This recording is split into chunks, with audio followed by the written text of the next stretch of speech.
আজ প্রথমবার কাজের জন্য এত দূরে গেলাম। কোথায় গেলাম পুরো ভিডিওটা দেখো, বুঝতে পারবে। এই যে আমাদের গাড়ি চলে এসেছে, আর আজ আমি যাচ্ছি দাদাদের সাথে। দাদা বলতে আমার ম্যামের হাজবেন্ড। দেন ওনার কাজ ছিল ফটোগ্রাফার।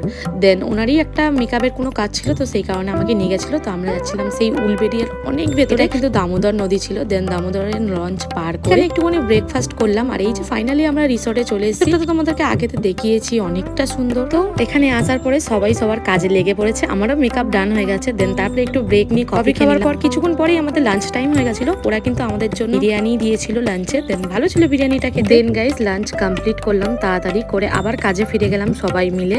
আমার আবার চেঞ্জ করা ছিল, মেকআপ একটু কিছু চেঞ্জ করলাম, সেকেন্ড লুক ছিল। আর প্রথমবার লাইফে এই যে ড্রোন ক্যামেরা হাতে নিয়ে তো খুব ভালো লাগছিল, একটা নতুন এক্সপিরিয়েন্স হয়েছে। আমি তো মেকআপ করার পরে একটু ঘুরে ঘুরে দেখছিলাম, একটু ফটো টটো তুলছিলাম। তো আমাদের কাজ কমপ্লিট হয়ে গেছে, অনেক রাত হয়ে গেছিল বাড়ি যাওয়ার জন্য। তো আবার গাড়ি করে বাড়ি চলে আসছি। যদি ভিডিওটা তোমাদের একটুও ভালো লেগে থাকে একটা লাইক করে দিও। বাই।